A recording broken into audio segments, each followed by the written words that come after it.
Hello students, welcome to my channel. This is Roshan sir max. चलिए मेडिया students, एक नए वीडियो की शुरुआत हम करते हैं।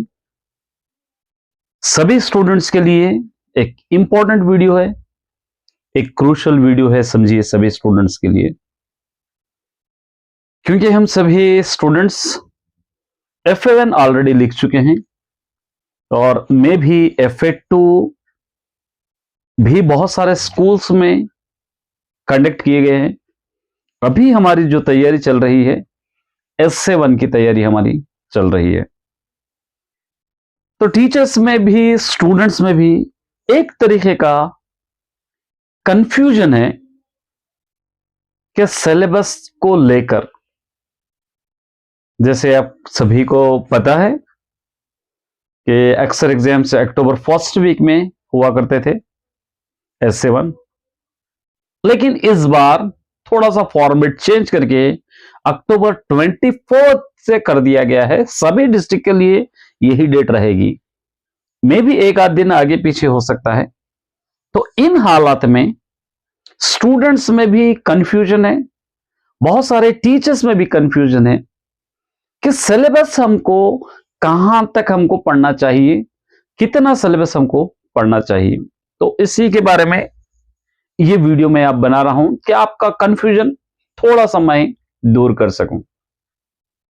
अकॉर्डिंग टू गवर्नमेंट जो हमको रिलीज कर दिए गए थे कैलेंडर, वो ऑलरेडी शेड्यूल वाइज किया जाता है और स्कूल्स रीओपन होने से पहले ही कैलेंडर को रिलीज कर दिए जाते हैं। उसमें सभी डेट्स मेंशन रहते हैं कि फॉर्मेटिव असेसमेंट कब लेना चाहिए, 2 कब लेना चाहिए, फॉर्मेटिव असेसमेंट 2, SA1 कब होगा, फॉर्मेटिव असेसमेंट 3 कब रहेगा, 4 कब रहेगा, समर हॉलीडेज कब से शुरू होंगे, फर्स्ट टर्म हॉलीडेज कभी से रहेंगे, ये सारी डिटेल्स उसके अंदर मेंशन रहेंगे। तो माय डियर स्टूडेंट्स, जो आपको सिलेबस कवर करना है, कि एक तरीके का कंफ्यूजन है कि अभी हमारे एग्जाम्स अक्टूबर लास्ट वीक में है, तो क्या हमको अक्टूबर का भी सिलेबस कवर करना चाहिए या नहीं, या अक्टूबर का सिलेबस हमको पढ़ना चाहिए या नहीं। एक तरीके का कंफ्यूजन है। इस कंफ्यूजन को मैं थोड़ा सा दूर करने की कोशिश करूंगा। अगर आप देखेंगे अकॉर्डिंग टू गवर्नमेंट कैलेंडर के हिसाब से आपको सिर्फ सितंबर मंथ तक ही सिलेबस पढ़ना है। टीचर्स है तो टीचर्स भी इस बात को याद रखिए, स्टूडेंट है तो स्टूडेंट्स भी इस बात को याद रखिए कि आपके जो सिलेबस रहेगा, चाहे वो 6th क्लास रहो या whether it is 7th, whether it is 8th, 9th and 10th, कोई भी क्लासेस है, सभी क्लासेस के लिए आपको सितंबर तक सिलेबस कवर करना है। अक्टूबर का सिलेबस आपको इंक्लूडेड नहीं रहेगा SA1 एग्जाम्स में।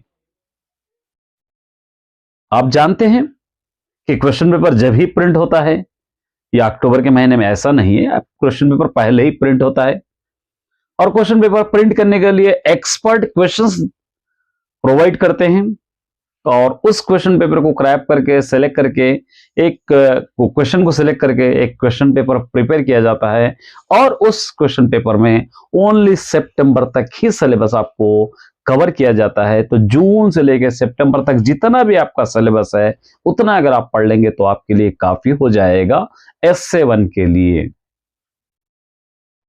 हो सकता है सब्जेक्ट में डिफरेंट सिलेबस हो, कुछ सब्जेक्ट में ज्यादा सिलेबस हो, कुछ सब्जेक्ट में कम सिलेबस हो, या हो सकता है कुछ सब्जेक्ट में ज्यादा चैप्टर्स आपके रहेंगे, कुछ सब्जेक्ट में कम। जैसे 10th क्लास है मैथमेटिक्स, 8 चैप्टर्स आपको पढ़ना है सितंबर तक।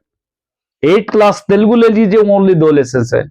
ऐसे आगे पीछे सिलेबस हो सकता है, उसको आप अपने हिसाब से सितंबर तक किसी तरह कवर करना है। जितने भी आपके चैप्टर्स है, जितने भी आपके लेसन्स है, जितने भी आपके यूनिट्स है, सभी को सितंबर तक आपको कवर करना है। और सितंबर तक जितना भी सिलेबस रहेगा, उसी के अंदर से आपको क्वेश्चंस पूछे जाएंगे SA1 एग्जाम्स में, उसी के अंदर से आपको अच्छी तरह लिखना है। उम्मीद करता हूं कि एक स्ट्रेटजी, एक प्लान के तहत आप लोग अपने एग्जाम्स का प्रिपरेशन करेंगे। उम्मीद ये भी कर रहा हूं कि इस वीडियो से आपको क्लैरिफाई हो गया होगा कि कौन सा सिलेबस हमको पढ़ना चाहिए, कितना सिलेबस हमको पढ़ना चाहिए, कितने लेसन्स रहेंगे, ये सारे डिटेल्स रहेंगे। एक एक करके मैं मेरे इस चैनल पे आपको सिलेबस अपलोड करते रहूंगा।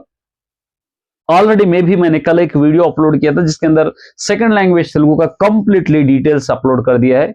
6th क्लास में कितने लेसन्स पढ़ना है, 7th में कितने पढ़ना है, 8 और 9 10th में भी कितने लेसन्स आपको कवर करना है।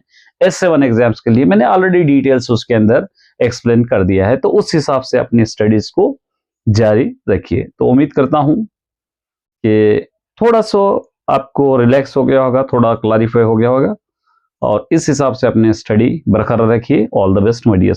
यह है मैथमेटिक्स फाइनल टच, और उसी तरह यह है तेलुगु फाइनल टच।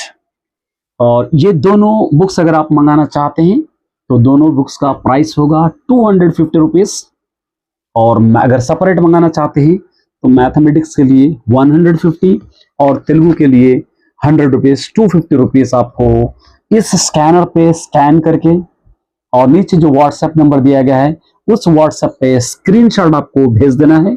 अगर सिटी के स्टूडेंट्स है तो आपको 1 and 2 आवर्स में आपको रैपिडो के थ्रू मिल जाएगा। अगर तेलंगाना के किसी भी डिस्ट्रिक्ट के स्टूडेंट्स हो, कोई भी मीडियम के हो, तेलुगु, उर्दू, इंग्लिश, कोई भी मीडियम के हो, वो स्टूडेंट्स के लिए प्रॉपर एड्रेस भेजकर 250 रुपीज के साथ 100 रुपीज एक्स्ट्रा भेजेंगे तो कोरियर के थ्रू 2 या 3 डेज में आपको भी मिल जाएगी। तो मेरे डियर स्टूडेंट, ये दोनों बुक्स मंगाने के लिए जल्दी कीजिए, कुछ ही बुक्स रह गए हैं, बहुत ही बेनिफिट वाले बुक्स है, एक बार जरूर पढ़ कर देखिए। ऐसा नहीं है कि बहुत ज्यादा कॉस्ट है, थोड़े से कॉस्ट है, आप आसानी से मंगा सकते हो। ये प्रोसीजर है इन बुक्स को मंगाने का।